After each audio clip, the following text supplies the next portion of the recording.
Testemunhos para a Igreja, volume 5, capítulo 89.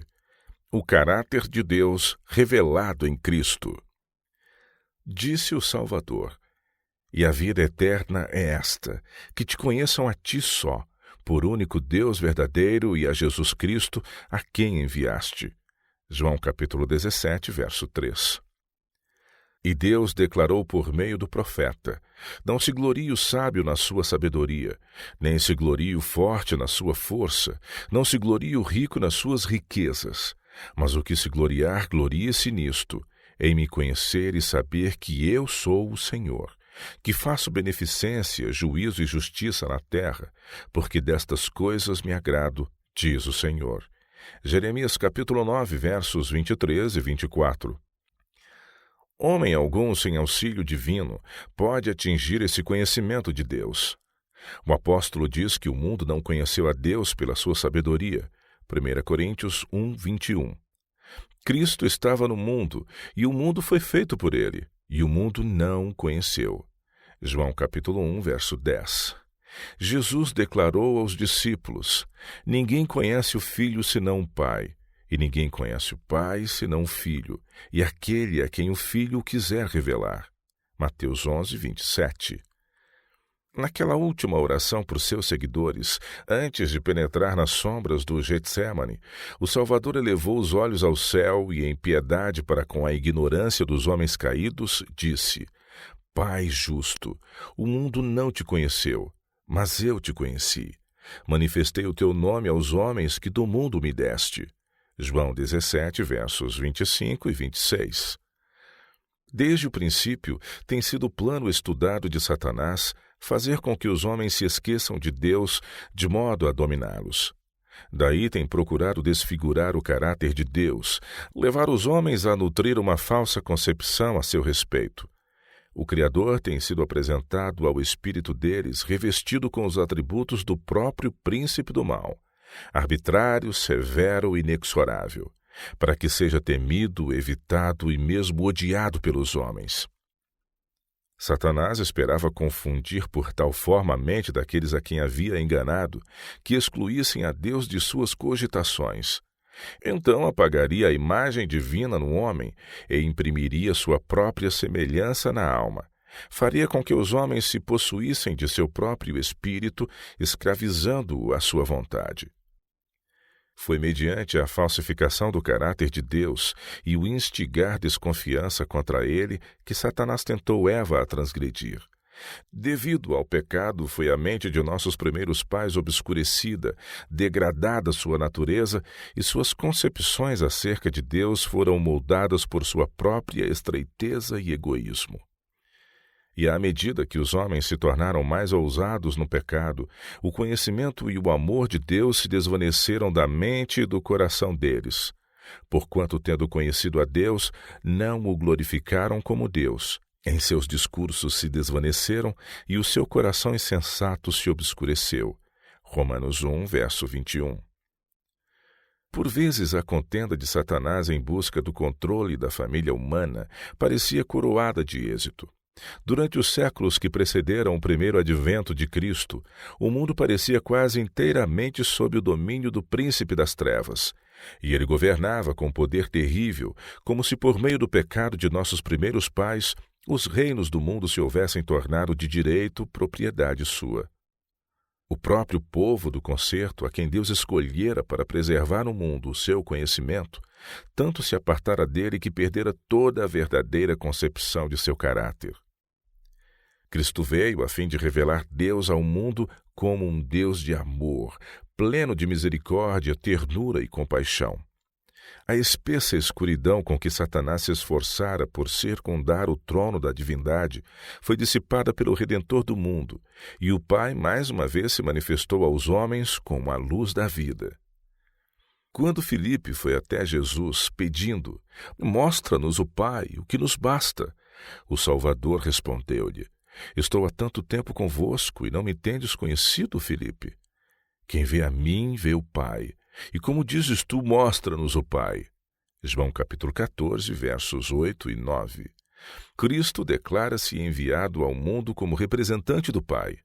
Em sua nobreza de caráter, em sua misericórdia e eterna piedade, em seu amor e bondade, ele se acha perante nós como a encarnação da perfeição divina, a imagem do Deus invisível. Diz o apóstolo: Deus estava em Cristo reconciliando consigo o mundo. 2 Coríntios capítulo 5, verso 19. Unicamente ao contemplarmos o grande plano da redenção, podemos apreciar devidamente o caráter de Deus. A obra da criação foi uma manifestação de seu amor, mas somente o dom de Deus para salvar a culpada e perdida raça revela as infinitas profundezas da ternura e compaixão divinas. Deus amou o mundo de tal maneira que deu seu Filho unigênito, para que todo aquele que nele crer não pereça, mas tenha a vida eterna. João 3,16. Ao passo que a lei de Deus é mantida e sua justiça reivindicada, pode o pecador ser perdoado. O mais precioso dom que o céu possuía para conceder foi outorgado para que Deus seja justo e justificador daquele que tem a fé em Jesus. Romanos 3,26. Por esse dom, são os homens erguidos da ruína e degradação do pecado para se tornarem filhos de Deus. Diz Paulo: recebestes o espírito de adoção de filhos, pelo qual clamamos, Abba, Pai. Romanos 8, verso 15. Irmãos, com o amado João rogo, vede quão grande caridade nos tem concedido o Pai que fôssemos chamados filhos de Deus. 1 João 3, verso 1. Que amor! Que incomparável amor que, pecadores e estranhos como somos, possamos ser levados novamente a Deus e adotados em sua família. A Ele podemos dirigir chamando-o pelo terno nome de Pai Nosso, Mateus 6, verso 9, o que é um sinal de nossa afeição por Ele e um penhor de sua terna consideração e parentesco para conosco. E o Filho de Deus, olhando aos herdeiros da graça, não se envergonha de lhes chamar irmãos. Hebreus 2, verso 11. Tem para com Deus uma relação ainda mais sagrada do que os anjos que jamais caíram. Todo o amor paternal que veio de geração em geração através do coração humano e toda a fonte de ternura que se abriu na alma do homem não passam de tênue riacho em comparação com o ilimitado oceano quando postos ao lado do infinito e inesgotável amor de Deus. A língua não pode exprimir, nem a pena é capaz de o descrever. Pode-se meditar nele todos os dias de nossa vida, pode-se esquadrinhar diligentemente as Escrituras a fim de compreendê-lo. Pode-se reunir toda a faculdade e poder a nós concedidos por Deus no esforço de compreender o amor e a compaixão do Pai Celeste, e todavia existe ainda um infinito para além. Pode-se estudar por séculos esse amor. Não obstante, jamais se poderá compreender plenamente a extensão, a largura, a profundidade e a altura do amor de Deus em dar seu Filho para morrer pelo mundo. A própria eternidade nunca o poderá bem revelar. No entanto, ao estudarmos a Bíblia e meditarmos sobre a vida de Cristo e o plano da redenção, esses grandes temas se desdobrarão mais e mais ao nosso entendimento. E sobre nós virá a bênção que Paulo desejava à igreja de Éfeso ao orar, que o Deus de nosso Senhor Jesus Cristo, Pai da glória, vos dê em seu conhecimento o espírito de sabedoria e de revelação, tendo iluminados os olhos do vosso entendimento, para que saibais qual seja a esperança da sua vocação, e quais as riquezas da glória da sua herança nos santos, e qual a sobreexcelente grandeza do seu poder sobre nós, os que cremos. Efésios 1, versos de 17 a 19. É o constante cuidado de Satanás manter a mente dos homens ocupada com aquilo que os impede de obter o conhecimento de Deus. Busca mantê-los pensando nas coisas que obscurecerão o entendimento e desanimarão a alma. Achamo-nos em um mundo de pecado e corrupção, rodeados de influências que tendem a seduzir ou desanimar os seguidores de Cristo. Disse o Salvador: por se multiplicar a iniquidade, o amor de muitos esfriará. Mateus 24, verso 12. Muitos fixam os olhos na terrível impiedade que existe em torno deles, a apostasia e fraqueza de todos os lados, e falam sobre essas coisas até que o coração se lhes enche de tristeza e dúvida. Conservam, especialmente na imaginação, a magistral operação do arqui-enganador e pensam nos aspectos desanimadores de sua vida, ao passo que parecem perder de vista o poder do Pai Celeste e seu incomparável amor. Tudo isso é justamente o que Satanás quer. É um erro pensar no inimigo da justiça como revestido de tão grande poder, quando tão pouco demoramos no amor de Deus e em sua força. Precisamos falar no poder de Cristo. Somos indizivelmente impotentes para nos salvar das garras de Satanás. Deus, porém, indicou um meio de escape. O Filho do Altíssimo tem poder para combater o combate por nós. E por aquele que nos amou, podemos sair mais que vencedores. Romanos 8:37. Não há nenhuma força espiritual para nós em continuamente pensar em nossa fraqueza e nossos desvios e lamentar a força de Satanás. Esta grande verdade deve ser estabelecida como princípio vivo em nosso espírito e coração. A eficácia da oferta feita por nós, que Deus pode salvar perfeitamente e salva todos quantos a Ele se achegam, cumprindo as condições especificadas em Sua palavra. Nossa obra é colocar a própria vontade ao lado da sua. Então, mediante o sangue da expiação, tornamo-nos participantes da natureza divina. Por intermédio de Cristo, somos filhos de Deus e temos a certeza de que Deus nos ama, mesmo como amou a seu Filho. Somos um com Jesus. Andamos seguindo a direção de Cristo. Ele tem poder para dissipar as negras sombras lançadas por Satanás em nosso caminho. E em vez de trevas e desânimo, brilha em nosso coração o sol de sua glória. Nossa esperança deve ser constantemente fortalecida pelo conhecimento de que Cristo é nossa justiça. Repouse nossa fé sobre esse fundamento, pois ele subsiste para sempre. Em vez de deter-nos nas trevas do inimigo e temer-lhe o poder, devemos abrir o coração para a luz vinda de Cristo e deixar que ela irradie sobre o mundo, declarando que ele está acima de todo o poder satânico, que seu braço mantenedor sustentará todos quantos nele confiam. Disse Jesus: o mesmo Pai vos ama. João 16:27. Se nossa fé se fixa em Deus por meio de Cristo, ela se demonstrará como âncora da alma segura e firme, o que penetra até ao interior do véu onde Jesus, nosso precursor, entrou por nós. Hebreus 6:19. É verdade que sobrevirão decepções. Temos de esperar tribulações, mas cumpre-nos entregar tudo, pequeno ou grande que seja, a Deus.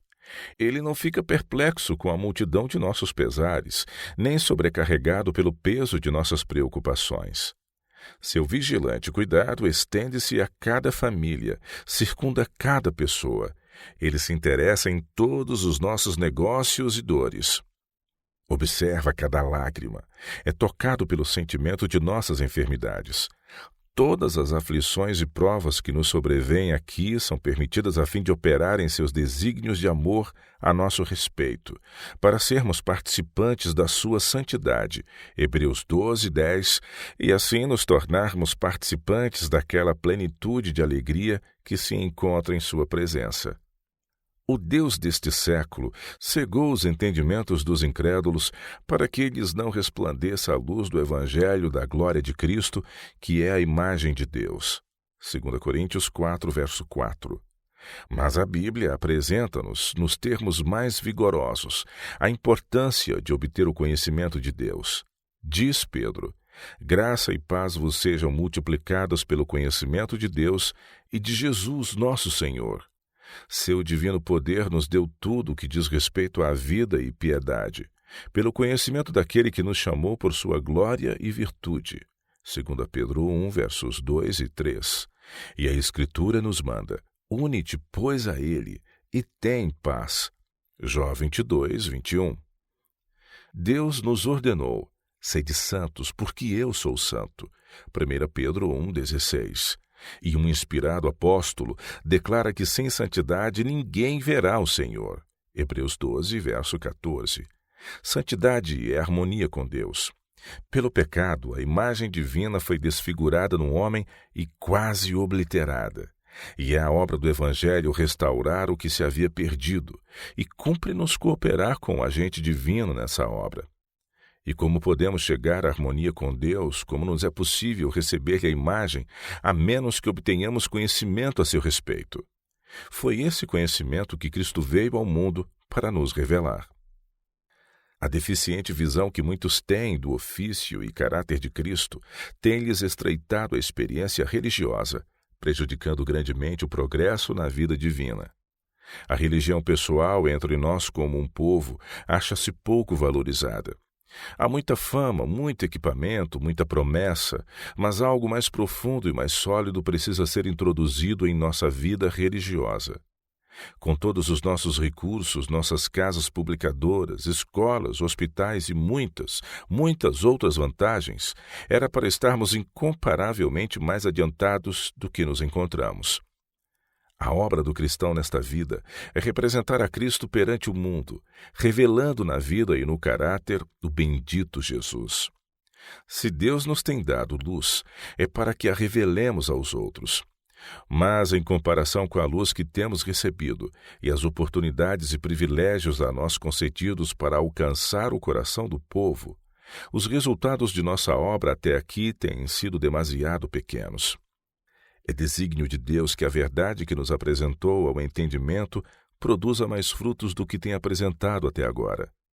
Mas, quando nosso espírito se acha cheio de sombras e tristezas, fixando-se nas trevas e no mal que nos rodeiam, como podemos representar a Cristo perante o mundo? Como pode nosso testemunho possuir força para ganhar almas? O que precisamos é conhecer a Deus e o poder de seu amor, tal como se acham revelados em Cristo, mediante conhecimento experimental. Precisamos examinar diligentemente as Escrituras com oração.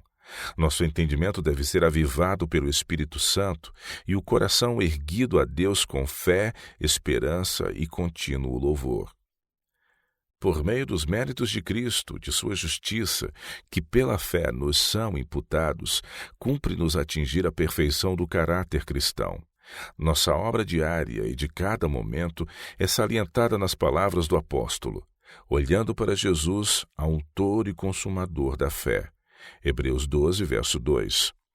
Enquanto assim fazemos, nossa mente se torna mais clara e nossa fé mais robusta, e nossa esperança é confirmada. Ficamos tão absorvidos com a visão de sua pureza e amabilidade e pelo sacrifício que ele fez para nos pôr em harmonia com Deus, que não temos disposição para falar de dúvidas e desânimo. A manifestação do amor de Deus, sua misericórdia e bondade, e a obra do Espírito Santo sobre o coração, a fim de iluminá-lo e renová-lo, colocam-nos mediante a fé em tão íntima ligação com Cristo, que, tendo uma clara concepção de seu caráter, somos habilitados a discernir os magistrais enganos de Satanás. Olhando para Jesus e confiando em seus méritos, apoderamo-nos das bênçãos da luz, da paz, da alegria no Espírito Santo. Em vista das grandes coisas que Cristo tem feito por nós, somos habilitados a exclamar: vede quão grande caridade nos tem concedido o Pai, que fôssemos chamados filhos de Deus. 1 João 3, verso 1. Irmãos e irmãs, é pela contemplação que somos transformados.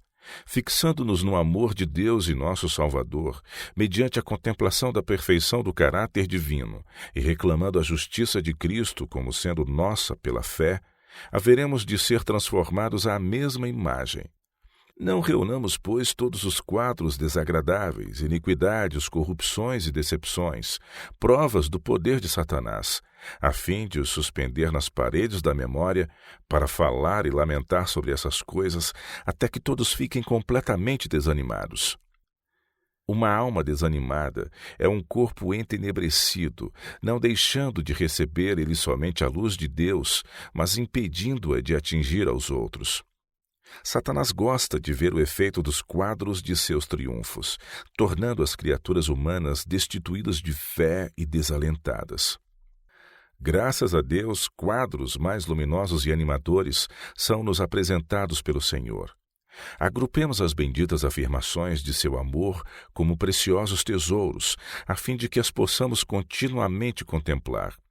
O Filho de Deus, deixando o trono de seu Pai, revestindo de humanidade sua divindade, de maneira a poder resgatar o homem do poder de Satanás, seu triunfo em nosso favor, abrindo o céu ao homem, revelando aos olhos humanos a câmara em que a divindade manifesta sua glória, a raça caída elevada do abismo em que o pecado a imergira e novamente posta em ligação com o infinito Deus, e havendo suportado a prova divina mediante a fé em nosso Redentor, revestida da justiça de Cristo e exaltada a seu trono, eis os quadros com que Deus nos manda alegrar as lembranças mais profundas da nossa mente.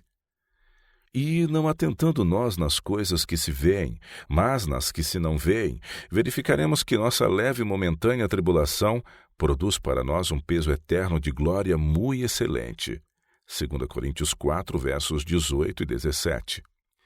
No céu, Deus é tudo em todos. Ali reina suprema a santidade. Não há nada para manchar a perfeita harmonia com Deus. Caso estejamos realmente jornadeando para lá, o Espírito do céu habitará em nosso coração desde aqui. Mas se não encontramos prazer agora na contemplação das coisas celestes, se não temos qualquer interesse em buscar o conhecimento de Deus, deleite algum em deter os olhos no caráter de Cristo, se a santidade não tem a menor atração para nós, podemos então estar certos de que é vã nossa esperança do céu. A perfeita conformidade com a vontade de Deus é o elevado objetivo que deve estar sempre diante do cristão. Terá prazer de falar acerca de Deus, de Jesus, do lar puro e bem-aventurado que Cristo preparou para os que o amam. O meditar nesses temas, quando o Espírito se deleita nas benditas promessas de Deus, é representado pelo apóstolo como provar as virtudes do século futuro. Acham-se mesmo adiante de nós as lutas finais do grande conflito em que, com todo o poder e sinais e prodígios de mentira, e com todo o engano da injustiça, Satanás trabalhará para apresentar falsamente o caráter de Deus, a fim de poder, se possível fora, enganar até os escolhidos. Mateus 24, verso 24. Se já houve um povo necessitado de luz sempre crescente do céu, é o povo que neste tempo de perigo Deus chamou para serem depositários de sua lei e reivindicar seu caráter perante o mundo. Aqueles a quem foi confiado tão sagrado legado devem ser espiritualizados, elevados, possuídos de vitalidade mediante as virtudes que professam crer.